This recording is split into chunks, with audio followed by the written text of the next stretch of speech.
Bonjour, nous sommes à Saint-Étienne-de-Saint-Joire avec Raphaël chez le caveau stéphanois. Ça fait déjà 4 ans que tu as investi dans l'immeuble du Casier d'Antan. Alors 6 ans. Ah, 6 ans, excuse-moi, oui. 6 ans. Est-ce que tu pourrais nous faire un retour sur cet investissement Écoute, investissement judicieux parce que le système des casiers d'entente permet de présenter 2 bouteilles par référence sur une surface et une emprise au mur assez faible, ce qui fait qu'on garde de l'espace et de la fraîcheur pour la présentation dans le magasin. Évidemment, il faut renouveler souvent, ce qui amène comme avantage que les bouteilles ne prennent pas la poussière, qu'elles ne subissent pas trop la chaleur du magasin. Elles sont toujours conservées donc, au dépôt dans de bonnes conditions. Et voilà, donc c'est... Je vois que tu as fait une présentation un peu plus originale que certains autres cavistes. Donc tout est en incliné avec une légère élévation sur une rangée de. Ouais. Pourquoi cette... Alors, en fait, le côté incliné facilite la présentation. Et le fait d'avoir surélevé par une rangée de range-caisses permet de ne pas avoir des bouteilles par terre. Parce que le côté au sol, je le trouve très peu vendeur. Donc là, on peut vraiment utiliser toute la surface. Une homogénéité de oui. toute la présentation. Voilà. Et puis le côté rupture évite le facing, le linéaire, enfin, tout ce qu'on n'aime pas chez nos amis de la grande surface. Donc voilà. Boulet, c'est rupture de caisse. Bon, ensuite, ça c'est un choix, hein. C'est un choix qui est plus ou moins personnel. De manière très classique, j'ai travaillé région par région, chaque module représentant une région.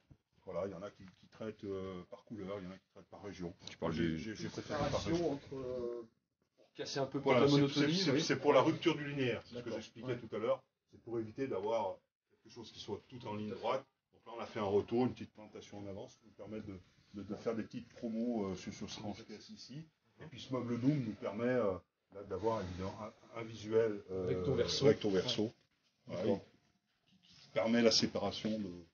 Au niveau des porte-étiquettes, donc tu les as disposées... Alors les porte-étiquettes sont collés. Ils sont collés.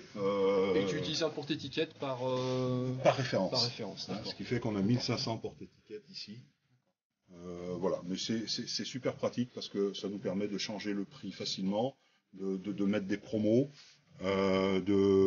d'utiliser les codes couleurs lorsqu'on a un vin issu de la vigne unique. D'accord. Aujourd'hui, si tu avais un conseil à donner à un jeune caviste qui voudrait s'installer, comme ce que tu as fait il y a 6 ans en arrière, qu'est-ce que tu lui prédirais pour ça? Alors, évidemment, chacun va travailler un petit peu en fonction de ses connaissances, en fonction de ses envies. Moi, je m'aperçois que l'axe de développement clientèle et fidélisation, c'est les soirées. À thème, des soirées à thème, des soirées dégustation et des soirées connaissance des vins. C'est-à-dire que tous les vendredis, il ne faut pas en faire 2 par an.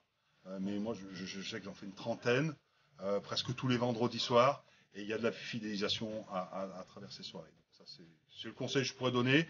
Vous êtes bon, faites-le savoir en vous mettant en danger face à vos clients, en vous mettant, en expliquant réellement ce qu'est votre métier. Et là, une fois que vous avez la reconnaissance de vos clients comme étant un professionnel, bon, les choses sont plus faciles pour la vente. Bien sûr. Eh bien, nous te remercions, Raphaël, de nous avoir accueillis en ces lieux. Très sympathique. Avec plaisir. Voilà, bonne continuation à toi. Merci. À bientôt.